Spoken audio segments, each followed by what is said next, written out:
Want to bring in Florida House Speaker Richard Corcoran, who wants the sheriff in Broward County to lose his job. Sir, thank you for your time. Thanks for having me on. I understand Florida law does not allow the governor to remove the sheriff. So if that is the case, what's the recourse? Well, what the Constitution allows the governor to do is suspend him immediately and replace him for the time being of the suspension, and then it goes to the Florida Senate, and the Florida Senate either can reinstate him or remove him permanently. So what we did, 74 of us in the House, representing almost 13 million Floridians, sent a letter to the governor saying, please suspend him and begin that process, because I've talked to my colleagues in the Senate, and I can assure you it would be removal, not reinstatement, if it gets to the Senate. So that's where we're at right now, and the governor did a great job. He immediately called for our Florida Department of Law Enforcement to go down there, take over that investigation, and figure out what's going on. Okay, there's a report today that suggests local police were not contacted 23 times, as we were told. They were contacted 45 times, going back a period of 8 or 9 years that include the killer and his brother. So what are we to make of that now? And what we're to make of it is the parts that we've put in the letter. By his Sheriff Israel's own admissions. I mean, this is a guy who says, okay, I investigated the school resource officer because, and all the reports always change. First it was, hey, shots were fired or they weren't fired. Now they're saying they thought the shots were outside, so he investigated him and fired him. Now he's investigating the officers outside that didn't rush in. Now he's investigating the guys who had those calls, and they said it was only 18 for him specifically, but 2 of those 18, the officers are being investigated because they didn't follow through when he said, I'm going to be a school shooter.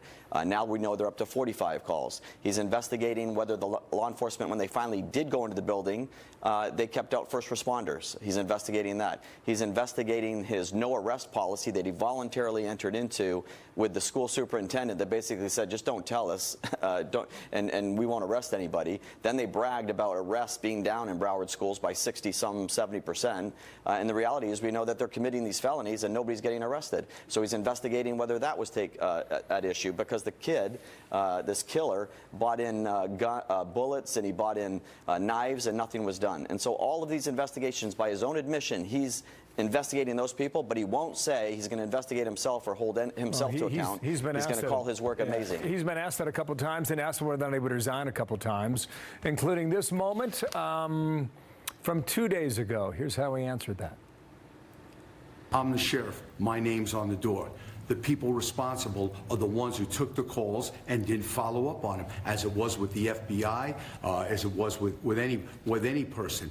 Leaders are responsible for the agency, but leaders are not responsible for a person. I gave him a gun, I gave him a badge, I gave him the training. If he didn't have the heart to go in, that's not my responsibility. What do you think of that?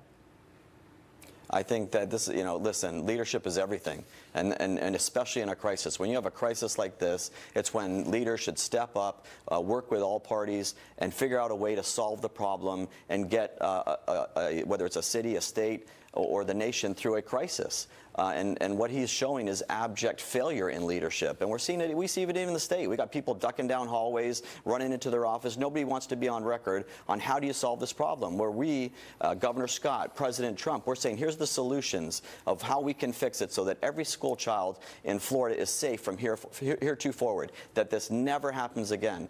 And I'll tell you, one of the biggest things that we're doing is we have a Marshall program. It's the first of its kind in the nation. It affects the entire state. It is a SWAN law enforcement officers are now going to be able to be certified teachers in the classroom protecting kids. And just as President Trump said, when that coward comes through the door, he won't even come through the door. But if he does come through the door, he's going to get executed because he's going to be staring down the face of a licensed law enforcement marshal in the state of Florida. The Florida Senate made a move yesterday. They, at least out of committee, they would like to raise the age to 21 for all weapons purchases, which would include the AR-15. Marshals in school, the program you just mentioned there, and also a 3-day waiting period for purchase of all guns. Is that something that could pass through the state Yeah, House. what we want to pass more than anything else is this Marshall program. It's a game changer. The insanity, as the president has said, of these, saying that our most precious resources, our children, are in gun-free zones and allowing these people to come on. That's got to stop. That's got to change. And if we have the Marshall program, and now you have 10, 15, 20, 30 people, you have signs out front that says, hey, these children, these precious resources, they're being protected by sworn law enforcement officers with greater training than the policemen and the sheriff's deputies we have out there right there. They have more training when it comes to guns and active shooters and defensive tactics. On those portions of their training, it is greater, not less, than sworn law enforcement officers. And when that happens... The thinking is that just putting that message out there could deter the possibility of a killer taking action. Sir, thank you for your time. Absolutely. Thank you very much. I appreciate it. Richard Corcoran from the House there in Tallahassee. Thank you for coming by today.